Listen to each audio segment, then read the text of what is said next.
केवल ज्ञान ही ऐसा अक्षर तत्व है जो कहीं भी, किसी भी अवस्था और किसी भी काल में मनुष्य का साथ नहीं छोड़ता है। इसलिए साथियों, केवल ज्ञान को ही पाने का प्रयास करें। स्वागत है साथियों आपका अंत्योदय एकेडमी में। यहाँ पर हम दिन 3 के आधुनिक इतिहास डेली मेंस प्रैक्टिस प्रोग्राम के मॉडल उत्तरों की चर्चा करने के लिए उपस्थित हुए हैं। साथियों, प्रारंभ करते हैं 3 मार्कर क्वेश्चन से। हम आपसे बिल्कुल नहीं कहेंगे कि आप हमारे चैनल को शेयर और सब्सक्राइब करें, क्योंकि हमें पता है आप नहीं करते हैं। चलिए प्रारंभ करते हैं 3 मार्कर प्रश्नों से। पहला प्रश्न था blue water policy. Blue water policy से आशय क्या है, इसे हमें 3 मार्कर प्रश्न के उत्तर में लिखना था। साथियों, आप छोटा सा एक लाइन में यहाँ पर लिख सकते हैं कि ब्लू वाटर पॉलिसी पुर्तगालियों द्वारा उपनिवेश वृद्धि के लिए समुद्र क्षेत्र में लगाई गई नीति थी। ठीक है, मतलब समुद्र के क्षेत्र में अपना वर्चस्व स्थापित करने के लिए पुर्तगालियों ने जिस नीति का अनुसरण किया था वह ब्लू वाटर पॉलिसी कहलाती थी। इसका अनुसरणकर्ता जो था वो फ्रांसिस्को डी अल्मीड़ा था, जिसका कार्यकाल 1505 से 1509 के बीच में हुआ करता था। कार्यकाल ये आप लिखें तो लिख दें, याद ना रहे तो कोई इसकी ज़रूरत नहीं है। इसने ही सबसे पहले लागू किया था, इसलिए इसका नाम यहाँ पर लिखा है। पुर्तगाली समुद्री नीति के तहत इसका अनुसरण करते थे और फ्रांसिस्को डी अल्बुकर्क ने इसे बंद कर दिया था। ये है ब्लू वाटर पॉलिसी। आगे चलते हैं अगले प्रश्न की ओर। अगला प्रश्न है पिंडारी। पिंडारियों के बारे में हमको फिर से 3 नंबर में यहाँ पर लिखना है। पिंडारी क्या होते थे, आपने जहाँ तक मूवी देखी होगी वीर जो आई थी वो पिंडारी ही थे। उसी तरह से पिंडारियों का जो वास्तविक स्वरूप है वो यहाँ पर हमें बताना था। तो पिंडारी कौन थे? मराठा सेना में लूटमार करने वाले अवैतनिक सैनिकों का दल पिंडारी कहलाता था। इनकी नियुक्ति बाजीराव प्रथम के द्वारा की गई थी। यह मराठाओं की तरफ से युद्ध में भाग लेते थे और इन्हें प्रदान क्या किया जाता था, क्योंकि ये तो अवैतनिक होते थे, फर्स्ट लाइन में हमने लिखा है। तो इन्हें लूटपाट से जो रकम प्राप्त होती थी उसका एक निश्चित हिस्सा प्रदान किया जाता था। ये होते थे पिंडारी। तो चलिए चलते हैं अगले प्रश्न पर। अगला प्रश्न है मुंडा विद्रोह। मुंडा विद्रोह साथियों, यह 2019 की मुख्य परीक्षा में भी पूछा गया प्रश्न था, परंतु इसका नाम बदल दिया था। नाम उन्होंने उलगुलान विद्रोह नाम से दिया था। तो देखिए, मुंडा विद्रोह जो था उसका नेतृत्व बिरसा मुंडा ने किया था। इसका स्थान जो था वो छोटा नागपुर का पठार क्षेत्र था, वर्तमान में जो झारखंड के अंतर्गत आता है। इसका कारण क्या था कि मुंडाओं की जो पारंपरिक भूमि परिवर्तन था और उनकी जो प्रथाएं थीं, खूंट कुट्टी और बैठ बेगारी, उनके संदर्भ में यह विद्रोह प्रारंभ हुआ था। इसका अन्य नाम अर्थात इसे उलगुलान विद्रोह के नाम से भी जाना जाता है। और इसका परिणाम क्या हुआ था कि आदिवासियों को कुछ रियायतें दे दी गई थी और यह विद्रोह फिर अंतिम रूप से समाप्त हो गया था। इस तरह से आप मुंडा विद्रोह के कोई भी 3 पॉइंट लिख सकते हैं। साथियों, अगला प्रश्न है राज्यों के एकीकरण भारत में कुछ फ्रांसीसी बस्तियां। यहाँ पर पूछे जाने का प्रयास कर रहे हैं कि भारत का जब एकीकरण हो रहा था तब फ्रांसीसी बस्तियां थीं, वो कौन कौन सी थीं। तो इसके उत्तर में आप लिख सकते हैं सीधा कि राज्यों के एकीकरण के समय भारत की फ्रांसीसी बस्तियां चंद्रनगर, पांडिचेरी, कराईकल, माहे इत्यादि थीं। साथियों, इतने में ही आपको 3 नंबर नहीं मिलेंगे, इससे संबंधित अन्य जानकारियां भी आपको देनी होगी। तो आप यहाँ पर लिख सकते हैं कि 1 नवंबर 1954 को इन पर व्यवहारिक नियंत्रण भारत को प्राप्त हो गया था। मतलब भारत को जो प्रैक्टिकली इन पर नियंत्रण कंट्रोल कब कर पाया था, तो 1 नवंबर 1954 को कर पाया था। और 1962 की संधि के तहत वैधानिक अधिकार भारत को यहाँ पर प्राप्त हो गए थे। तो इस तरह से आप इस प्रश्न का उत्तर यहाँ पर लिख सकते थे। अगले प्रश्न की ओर रुख करते हैं। अगला प्रश्न है महादेव गोविंद रनाडे। इनको 3 मार्कर में आप सबसे पहले लिख सकते हैं कि कांग्रेस के सक्रिय सदस्य, या फिर सीधा लिख सकते हैं न्यायाधीश, अध्यापक, भारतीय समाज सुधारक। इसके बाद इनके अन्य कार्यों को आप लिख सकते हैं, जैसे इन्होंने 1867 में प्रार्थना समाज की स्थापना करवाई थी, तो MG रनाडे में आप लिख सकते हैं कि 1857 में प्रार्थना समाज की स्थापना। पूना सार्वजनिक सभा की स्थापना की, साथ ही में प्रार्थना समाज की प्रसिद्धि का कारण भी यही बने थे। तो ऊपर के 3 पॉइंट जो ज़्यादा दमदार हैं, ज़्यादा ठोस प्रतीत हो रहे हैं, इनको आप यहाँ पर लिख सकते थे। साथियों, आप हमारी MPPSC की मेंस की टेस्ट सीरीज़ भी ज्वाइन कर सकते हैं। इसका शुल्क 1399 रखा गया है। इसमें आपको copy checking, model answer, discussion, इसके साथ ही डाउट क्लियरिंग सेशन आदि अन्य सुविधाएं दी जाएंगी। साथियों इसमें कुल 27 टेस्ट होने हैं, जिसमें से 12 फुल लेंथ टेस्ट रहेंगे। साथियों एक बार आप विश्वास करके इसको ज्वाइन कर कर देख सकते हैं कि किस तरह से यह टेस्ट सीरीज़ चलाई जा रही है। साथियों अन्य जगहों पर 7-7, 5-5, 6-6 हज़ार रुपये देने से अच्छा है कि आप इस न्यूनतम शुल्क को भुगतान करके अपने प्रति ईमानदारी रखकर इन टेस्टों को लिख कर देखें। निश्चित तौर पर आपको बहुत अच्छा लगेगा और आप इस टेस्ट सीरीज़ से निराश नहीं होंगे। यदि आपको ज्वाइन करना हो तो डिस्क्रिप्शन में दिए गए नंबरों पर आप संपर्क कर सकते हैं। साथियों आगे चलते हैं और देखते हैं 5 मार्कर क्वेश्चन को। पहला क्वेश्चन था 5th मार्कर में, भारतीय पुनर्जागरण पर एक संक्षिप्त टिप्पणी लिखना थी, भारतीय पुनर्जागरण के बारे में बताना था। तो चलिए देखते हैं। भारत में सबसे पहले छोटा सा इंट्रो। भारत में राजनीतिक चेतना और सामाजिक सांस्कृतिक जागरण का विकास 19वीं शताब्दी की महत्वपूर्ण घटना थी, जिसे पुनर्जागरण के रूप में जाना जाता है। भारत में भारतीय पुनर्जागरण के जनक राजा राम मोहन राय को कहा जाता था और भारतीय पुनर्जागरण के उद्देश्य क्या थे कि भारतीय संस्कृति में जो रूढ़िवादिता, जो रूढ़ियाँ एवं कुरीतियाँ विद्यमान हैं, इनका दमन करना, इनको दूर करना और धार्मिक व सामाजिक चेतना का विकास करना, ये भारतीय पुनर्जागरण का प्रमुख ध्येय था। अब देखते हैं सामाजिक सांस्कृतिक सुधार, इनके अंतर्गत क्या क्या सामाजिक सांस्कृतिक सुधार किए गए हैं उनकी बात करते हैं। तो साथियों इन सुधारों को कुछ संस्थाओं के द्वारा प्रारंभ किया गया था, जैसे इनमें अग्रणी थी ब्रह्म समाज, प्रार्थना Samaj, Arya Samaj, Ramakrishna mission, theosophical society, Aligarh आंदोलन, बहावी आंदोलन, सत्यशोधक समाज आदि।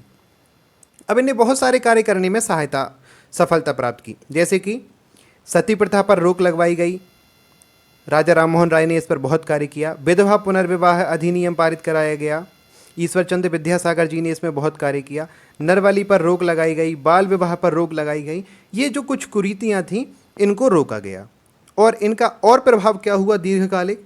तो दीर्घकालिक प्रभाव भारतीय पुनर्जागरण का यह हुआ कि इसने औपनिवेशिक शासन के विरुद्ध राजनीतिक चेतना का विकास किया। साथ ही में लोगों में तर्क करने की शक्ति प्रारंभ हुई, अर्थात लोग अब पूछने लगे थे कि यदि यह हो रहा है तो क्यों हो रहा है, तो यह तर्क करने की शक्ति आई। इसके बाद भारतीय पुनर्जागरण का प्रमुख केंद्र, अर्थात केंद्र क्या क्या था, तो केंद्र नारी और निम्न जाति केंद्रित थी।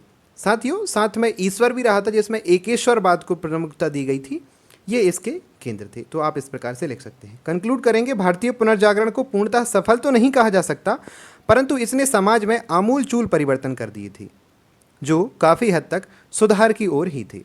इस तरह से आप इस प्रश्न का उत्तर लिख सकते थे बढ़िया तरीके से। अगले प्रश्न की बात करते हैं, अंग्रेजों की भारत विजय के बारे में।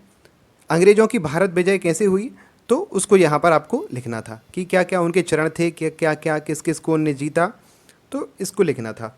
तो शॉर्ट में लिखेंगे, भारत में अंग्रेजों का आगमन आकस्मिक घटना ना होकर भारत के पुराने व्यापारिक संबंध ही हैं।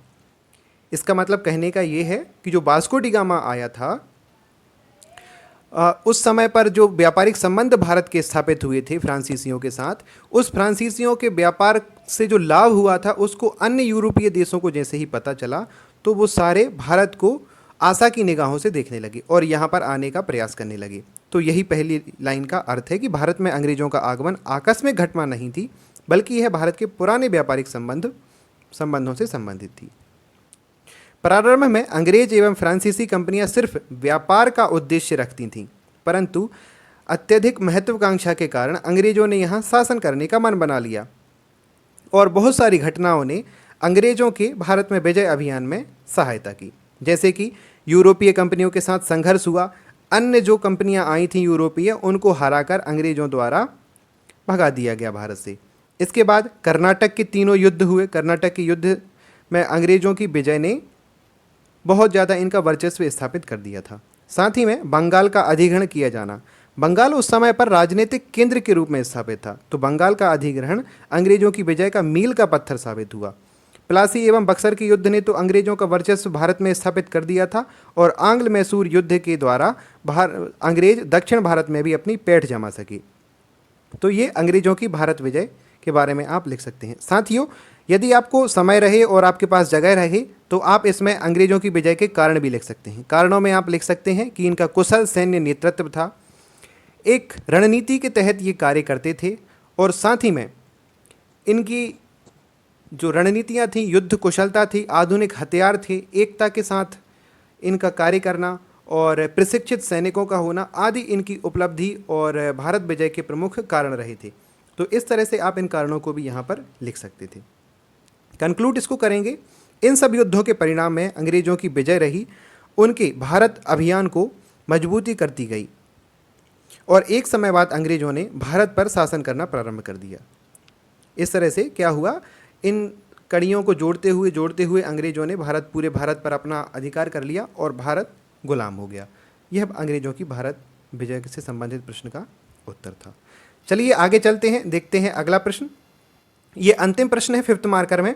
भारत को स्वाधीनता प्राप्त करने के बाद जो परिस्थितियां उत्पन्न हुई थी भारत में, उनको आपको यहाँ पर निरूपित करना था कि स्वतंत्रता के बाद भारत में क्या क्या परिस्थितियां बनी थी। लंबे समय तक औपनिवेशिक शासन का भार ढोने के बाद भारत 15 अगस्त 1947 को इस शासन से मुक्त हुआ, परंतु इसके बाद अनेक परिस्थितियां उत्पन्न हुई जो कि निम्न हैं। सबसे पहला, देश का विभाजन और संसाधनों का लोगों का विभाजन। सबसे पहला विभाजन हुआ, यह परिस्थिति उत्पन्न हुई। नंबर दूसरा, जब विभाजन हुआ तो बहुत सारे राज्य अलग अलग होने के लिए बेताब थे, तो राज्यों का एकीकरण की समस्या उत्पन्न हुई। आर्थिक बदहाली, क्योंकि भारत सोने की चिड़िया कहा जाता था, लेकिन अंग्रेजों ने सारे संसाधनों का दोहन, अति दोहन किया था, तो इससे भारत आर्थिक बदहाली से जूझ रहा था। संप्रदायवाद, अंग्रेजों ने फूट डालो और राज करो की नीति के तहत भारत के कई टुकड़े कर दिए थे, केवल भौगोलिक स्तर पर नहीं, सामाजिक, धार्मिक आदि स्तर पर। तो जो धार्मिक स्तर था वह संप्रदायवाद के रूप में अपने चरम पर पहुंच गया था। राष्ट्र निर्माण की प्रक्रिया, राष्ट्र निर्माण की प्रक्रिया से आशा है कि लोगों में एक राष्ट्र की भावना का उदय करना, यह परिस्थिति उत्पन्न हुई थी। साथ ही में संविधान का विकास, किसी भी देश के संचालन के लिए संविधान अति आवश्यक है, तो उस विधान को बनाने के लिए एक परिस्थितियां उत्पन्न हो गई थी 1947 के दौर पर ही, संविधान सभा का गठन उस टाइम पर कर दिया गया था। तो ये कुछ परिस्थितियां थी। तो हमने यहाँ पर आर्थिक, राजनीतिक और संवैधानिक, सांप्रदायिक, ये सब हमने परिस्थितियां यहाँ पर देखी। आप चाहें तो और भी यहाँ पर लिख सकते हैं शब्द सीमा के अनुरूप। अतः सबसे जरूरी भारत को औपनिवेशिक शासन से मुक्ति दिलाना था। उसके बाद जो परिस्थितियां निर्मित हुई उन्हें धीरे धीरे करके अनुकूल की स्थिति में लाया गया। इस तरह से आप इसे कंक्लूड कर देंगे। साथियों, यदि आप इसी डीएमपी प्रोग्राम को ज्वाइन करना चाहते हैं तो अभी बहुत सारा समय आपके पास है। 50 दिन की स्ट्रेटजी लेकर हम यहाँ पर इसको संचालित कर रहे हैं। यदि आप चाहें तो डिस्क्रिप्शन में दिए गए हमारे नंबर 9039922718 या 8269390563 पर संपर्क कर सकते हैं। तो चलिए देखते हैं अगले 11 मार्कर क्वेश्चन को। साथियों, डीएमपी का शुल्क केवल 399 रुपीज़ रखा गया है। यदि आप चाहें तो इसका भुगतान करके इसमें ज्वाइन हो सकते हैं। पहला प्रश्न था 1857 के विद्रोह की पृष्ठभूमि क्या थी? भारतीय राष्ट्रीय स्वतंत्रता आंदोलन में इसका महत्व बताइए। साथियों, यहाँ पर सबसे पहले हम छोटा सा इंट्रो देखेंगे। इंट्रो में हम लिखेंगे 1857 की क्रांति भारतीय विद्रोह में ब्रिटिश ईस्ट इंडिया कंपनी के खिलाफ एक व्यापक विद्रोह थी जिसने अंग्रेजी हुकूमत की जड़ों को हिला दिया था। 1857 का विद्रोह कोई आकस्मिक घटना नहीं थी, परंतु इसकी पृष्ठभूमि तो तभी प्रारंभ हो गई थी तात्कालीन रूप से जब सैनिकों को चर्बी वाले कारतूस प्रदान किए गए थे। चलिए पृष्ठभूमि की बात करते हैं। तो राजनीतिक रूप में देखें तो राजनीतिक रूप में जैसे ही अवध को कुशासन के आरोप में राजगद्दी से हटाया गया वहाँ के नवाब को, तो उसके दौरान वहाँ की जनता में आक्रोश फैल गया। एक कारण वह हुआ। इसके बाद दक्षिण भारत में मराठा शासन में नाना साहिब की पेंशन बंद कर दी गई।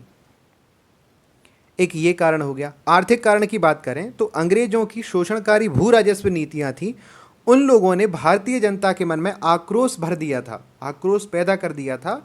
उस वजह से भी इसकी पृष्ठभूमि तैयार हुई। नीतियों की बात करें तो उनमें रैयतवाड़ी, महालवाड़ी, स्थायी बंदोबस्त, इन लोगों ने कृषक समुदाय को अंदर से खोखला कर दिया था। कर की दरें 50% से भी अधिक थीं और एक जमींदार वर्ग तैयार हो गया था जो शोषण का अग्रेता बन गया था।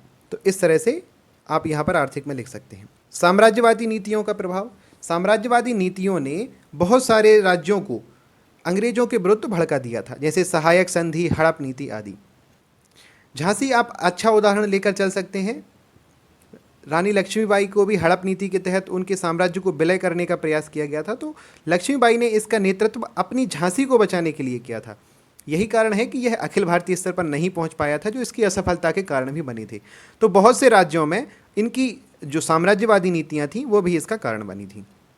सामाजिक एवं धार्मिक पृष्ठभूमि, लोगों का जबरन धर्म परिवर्तन करना। लेक्स लॉकी कानून, लेक्स लॉकी कानून के अनुसार यह होता था कि यदि कोई महिला या कोई व्यक्ति धर्म परिवर्तन करके ईसाई धर्म को अपनाता है तो उसकी जो पैतृक संपत्ति रहेगी वह उसी के नाम पर रहेगी, उस पर उसका अधिकार समाप्त नहीं होगा। ये लेक्स लॉकी कानून था। और भारतीय प्रथाओं का विरोध, जैसे नरबली प्रथा, सती प्रथा आदि का विरोध। बहुत से भारतीयों में जो जागृत थे उनमें इसकी प्रसन्नता थी, लेकिन जो रूढ़िवादी थे वो लोग इसको गलत मानते थे। सैन्य पृष्ठभूमि की बात करें तो सैन्य पृष्ठभूमि में सैनिकों के साथ गाली गलौज होती थी, दुर्व्यवहार होता था, और किसी भी सैनिक को, किसी भी भारतीय सैनिक को सूबेदार से अधिक के पद पर नहीं भेजा जाता था। तो यह भी कारण था। इसके साथ भेदभाव होता था। अनुपातिक रूप से भारतीय सैनिक ज़्यादा होते थे और यूरोपीय सैनिक कम होते थे, लेकिन यूरोपीय सैनिकों को ज़्यादा सुविधाएं दी जाती थी, भारतीय सैनिकों को सुविधाएं कम दी जाती थी। यह कारण अलग था। अब बात करते हैं तत्कालीन पृष्ठभूमि कैसे तैयार हुई। तो एनफील्ड राइफल से बने हुए कारतूसों को मुंह से छीलकर रिलोड करने की अफवाह फैल गई थी। तो इसकी वजह से भारतीय विद्रोह 1857 की क्रांति के रूप में एकदम से प्रस्फुटित हो गया, बैरकपुर छावनी से मंगल पांडे के नेतृत्व में प्रारंभिक तौर से। अब प्रश्न का दूसरा भाग था, इसके महत्व को बताना था भारतीय आंदोलन में। यह आंदोलन भले ही असफल रहा हो, परंतु इसने भारतीयों को आभास कराया कि मात्र सैन्य बल के प्रयोग से ही सफलता नहीं पाई जा सकती है, बल्कि सभी वर्गों का सहयोग और समर्थन राष्ट्रीय भावना के लिए आवश्यक है। तो यह हमने छोटा सा इंट्रो लिख दिया।